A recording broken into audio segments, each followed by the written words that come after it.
إن الحمد لله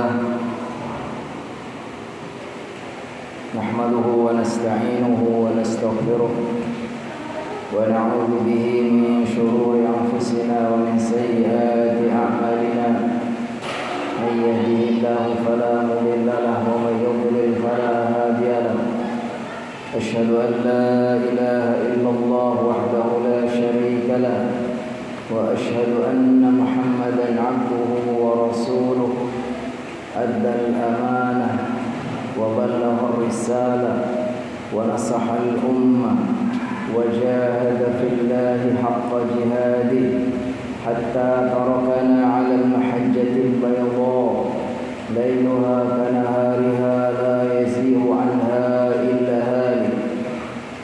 اللهم صل وسلم وبارك وأنعم على سيدنا محمد بن عبد الله وعلى آله وأصحابه وأنصاره وجنوده ومن استنى بسنته إلى يوم القيامة.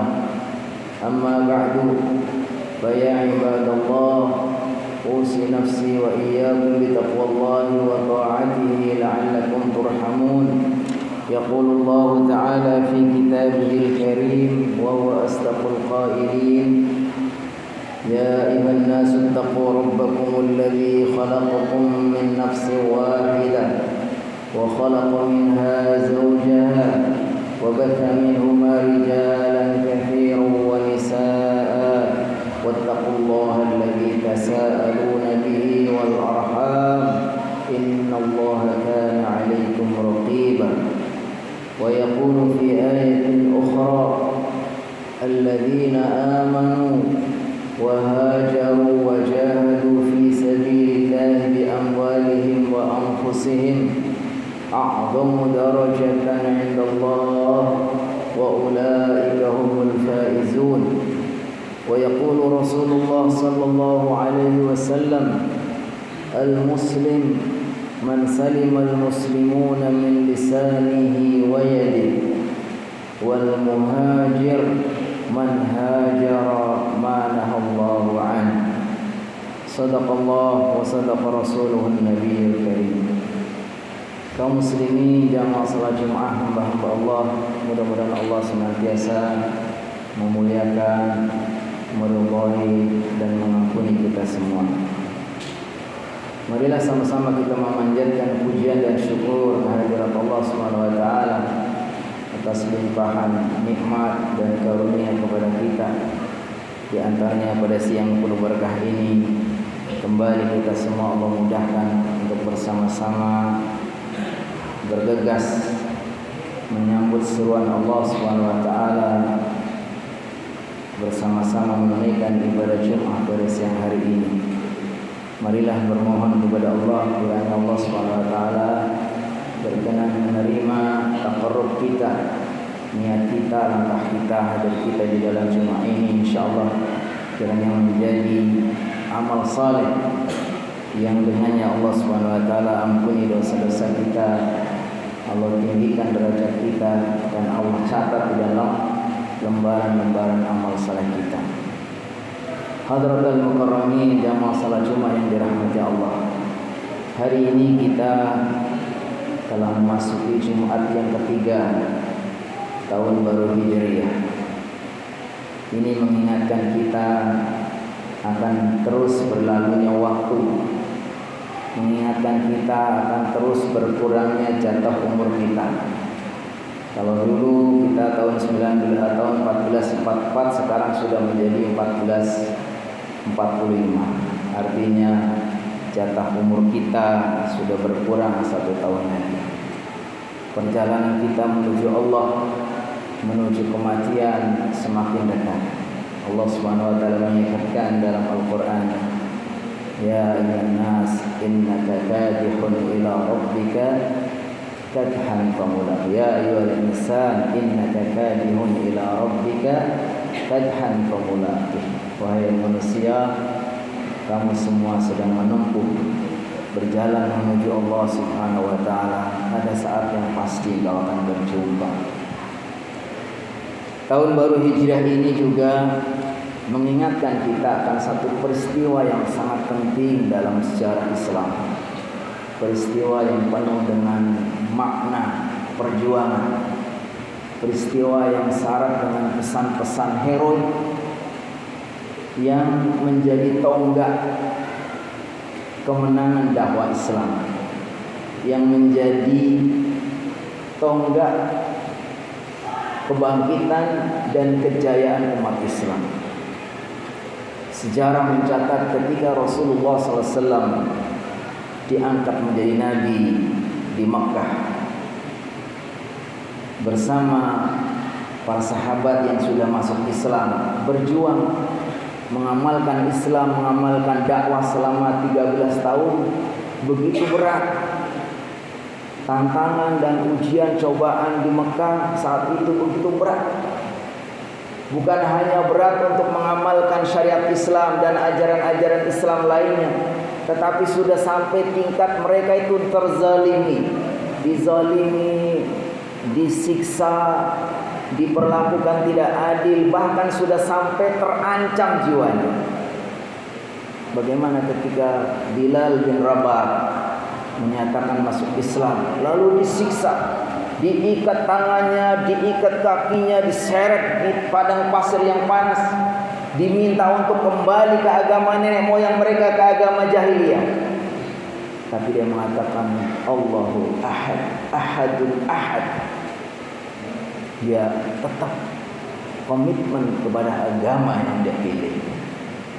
Bagaimana ketika Khabbab bin Al-Ard sebagai orang tukang pandai besi membuat pedang, lalu disetrika oleh tuannya dengan setrika besi yang panas, dia pun bertahan, komitmen untuk menjaga akidahnya agama. Bagaimana Yasar, Ammar bin Yasir dan keluarganya, mereka disiksa. Saat itu umat Islam masih sedikit. Rasulullah SAW, pengikutnya juga dari kalangan hamba sahaya, dan Rasulullah SAW belum bisa menolong. Ketika melihat keluarga Yasir dibantai habis, Rasulullah SAW ketika begitu sedih, dia yang mengatakan, memberikan motivasi dan doa. Kata beliau, sabran ala Yasir fa inna mau'idakumul jannah. Bersabarlah wahai Yasir dan keluarga, Allah telah menjanjikan akan Allah berikan surga. Begitulah beratnya bagaimana berdakwah waktu itu di kota Mekah dengan sahabat yang masih sedikit dari kalangan hamba sahaya, sementara tokoh-tokoh Quraisy, orang-orang kafir yang begitu benci, begitu anti, sudah memperlakukan Rasulullah dan para sahabat dengan semena-mena. Sampai akhirnya Allah izinkan, Allah perintahkan baginda Nabi dan para sahabat untuk berhijrah. Maka mereka dengan sangat berat, mereka harus tinggalkan kampung halamannya, dari mana dia dulunya lahir, di situ dia punya harta, punya rumah, keluarga di situ, semuanya harus mereka tinggalkan demi dakwah. Lalu mereka satu persatu dengan sembunyi-sembunyi mereka semua hijrah dengan membawa apa yang bisa mereka bawa. Sampai setelah itulah, setelah hijrah Allah Subhanahu wa taala berikan titik terang. Justru setelah hijrah ini terasakan sekali bahwa pengamalan Islam itu lebih universal, lebih lengkap. Kalau waktu di Mekah hanya sekedar bisa ibadah aja sudah untung. Tapi setelah di Madinah, Rasulullah SAW sudah bisa membangun kekuatan, membuat sebuah negeri yang punya pasukan, punya kekuatan, dan semua sarana-sarana sebuah negara sudah mulai dilengkapi. Dan itulah menunjukkan bahwa implementasi agama secara utuh itu dimulai ketika beliau sudah ada di Madinah. Bahkan beliau sudah bisa menjadikan sebuah negara yang beliau sendiri sebagai pemimpinnya. Inilah menunjukkan bahwa dalam memahami agama Islam itu utuh. Jadi agama itu bukan sekedar bisa ibadah, bisa sholat, bisa ngaji, tetapi bagaimana mengamalkan agama itu adalah utuh. Bernegara, beragama, berekonomi dan utuh, mempunyai pasukan, itu yang seharusnya. Dan itu sudah dicontohkan oleh Rasulullah SAW. Sehingga sejarah ini menjadi tonggak di dalam sejarah, dicatat sebagai permulaan kebangkitan dakwah Islam. Lalu bagaimana setelah itu Rasulullah SAW? Kemudian setelah 8 tahun kemudian beliau bisa merebut kembali kota Makkah. Setelah beliau berhijrah selama 8 tahun di Madinah, lalu pada tahun ke-8 beliau sudah dengan pasukannya sudah bisa merebut kembali kota Makkah. Lalu beliau berkatakan dalam hadisnya, la hijrata ba'dal fathi walakin niyatun wa jihadun wa in istunfirtum fangfiru. Maka setelah Rasulullah SAW bisa merebut kembali kota Makkah, maka secara syariat, secara lahiriah sudah tidak ada lagi kewajiban untuk berhijrah. Berhijrah dari satu negeri ke negeri yang lain. Kenapa? Karena waktu itu memang sudah tidak ada kendala. Orang mau mengamalkan agama sudah tidak ada kendala lagi. Kaum muslimin jamaah salat Jumat yang dirahmati Allah Subhanahu wa taala. Begitulah kalau kita membaca betapa hijrah ini merupakan syariat yang sangat mulia. Bukan sekedar sebagai tonggak permulaan kejayaan Islam, tapi merupakan satu syariat yang sangat Allah cintai, Allah muliakan. Makanya berhijrah ini dalam banyak ayat itu disejajarkan dengan beriman dan berjihad. Dalam banyak ayat Allah menggabungkan antara iman seseorang, hijrah seseorang, dan jihad seorang. Yang dipahami oleh para ulama menunjukkan bahwa berhijrah itu adalah satu amalan yang sangat mulia. Makanya banyak ayat alladzina amanu wa hajaru wa jahadu. Ini dipahami menunjukkan bahwa berhijrah ini merupakan syariat yang sangat mulia dan pahalanya sangat besar. Sampai-sampai bahkan orang yang berhijrah, kalau belum sampai tempat hijrahnya, tempat tujuannya dia, Allah panggil meninggal dalam keadaan mati sedang berhijrah, disebutkan itu pahalanya sudah sampai. Allah Subhanahu wa taala jelaskan dalam surat An-Nisa, "Wa may yakhruj min baitihi muhajiran ila Allah wa rasulih, tsumma yudrikuhul maut faqad waqa'a ajruhu 'ala Allah." Saking besarnya keutamanya orang berhijrah. Kalau ada seseorang keluar dari rumahnya dengan niat berhijrah kepada Allah dan Rasulnya, lalu belum sampai tujuan Allah panggil, lalu dia mati, maka kata Allah, faqad waqa'a ajruhu 'ala Allah. Pahala yang sudah Allah catat, Allah sampaikan kepadanya. Yang kedua, di samping mempunyai kemuliaan dan pahala yang besar, orang-orang yang berhijrah ini Allah akan tinggikan derajatnya. Allah muliakan, mempunyai kedudukan yang khusus. Sebagaimana Allah sebutkan di dalam surat At-Taubah, alladzina amanu, orang-orang yang beriman, wa hajaru, dan berhijrah, wa jahadu, dan berjihad fi sabilillah, di jalan Allah. Kata Allah, bi amwalihim wa anfusihim, dengan hartanya dan jiwanya. Apa kata Allah? A'zamu darajatan 'indallah. Pahalanya sangat besar sehingga kedudukannya sangat tinggi di sisi Allah. Kalau kedudukan di sisi Allah sangat tinggi, tentu di mata manusia juga mulia. Makanya dalam kaitannya urutan orang yang paling berhak untuk menjadi imam, di antaranya disebutkan kriterianya dia sudah berhijrah. Yang lebih hijrahnya lebih dulu. Kalau kita menjadi imam, yang paling utama menjadi imam paling berhak adalah yang paling bagus bacaannya. Kata Rasulullah SAW, aqra'ukum ya ummukum aqra'ukum li kitabillah. Yang paling berhak untuk jadi imam adalah yang paling bagus bacaannya. Fa in kanu fil qira'ati sawa, kalau sama bacaannya sama bagusnya, fa a'lamuhum bis sunnah, orang yang paling paham tentang sunnah, yang paling pintar agama. Fa in kanu sawa, kalau pengetahuannya tentang agama sama, apa dikatakan? Wa aqdamuhum hijratan, yang paling dulu hijrahnya. Kalau dulu masih ada syariat hijrah, yang paling dulu hijrahnya. Kalau sekarang berapa? Yang paling soleh, yang paling bersemangat untuk merespon seruan Allah, meninggalkan larangan Allah, dan seterusnya. Dan yang ketiga, orang-orang yang berhijrah disebutkan mereka adalah orang-orang yang mendapatkan kemenangan. Wa ulaika humul faizun. Mereka adalah orang-orang yang mendapatkan kemenangan. Makanya kemenangan dakwah ini juga diawali dengan hijrah. Ketika Rasulullah SAW selama 13 tahun sebelum hijrah begitu berat menjalankan agama Islam ini, begitu kuat musuhnya. Tapi setelah Rasulullah SAW hijrah, Allah berikan karunia kepada mereka. Umat Islam bisa bangkit, kemudian bisa mengalahkan kaum kafir, bisa merebut kembali kota Makkah. Ini menunjukkan bahwa berhijrah ini juga merupakan salah satu cara untuk meraih kemenangan kepada Allah Subhanahu wa taala, meraih kemenangan dari Allah Subhanahu wa taala.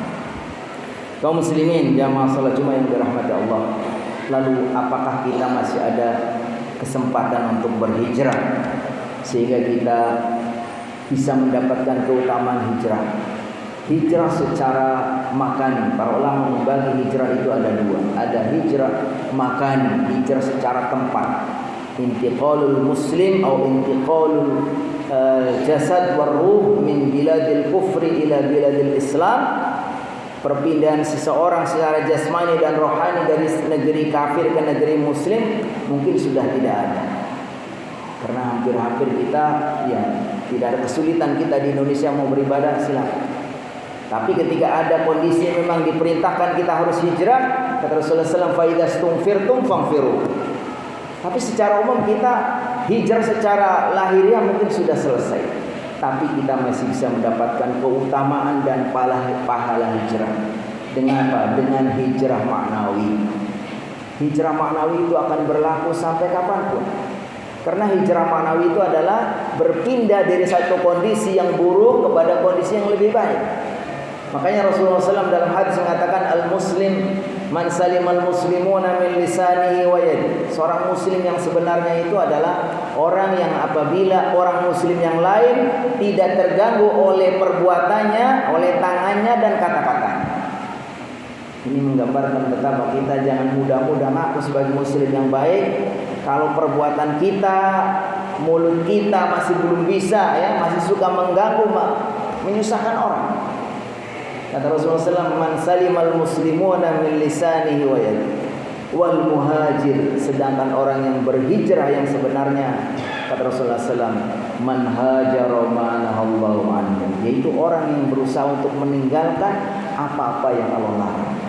Artinya ketika kita berusaha untuk meninggalkan yang kurang baik, meninggalkan dosa, maksiat, kebodohan, kemusyrikan yang itu semua adalah tidak bagus, menuju kepada yang diperintahkan Allah, itu sebenarnya hijrah. Artinya kita bisa mendapatkan keutamaan hijrah, derajat yang tinggi, kemuliaan dan kemenangan itu bisa kita raih dengan hijrah secara maknawi. Dan hijrah secara maknawi itu adalah upaya kita untuk meninggalkan apa yang dilarang oleh Allah Subhanahu wa taala. Ini sama dengan pengertian takwa. Takwa itu menjalankan apa yang Allah perintahkan, meninggalkan apa yang Allah larang. Kalau hijrah adalah meninggalkan apa yang Allah larang menuju kepada yang Allah perintahkan. Barakallahu li wa lakum fil Qur'anil azim wa nafa'ani wa iyyakum bima fihi minal ayati wa dzikril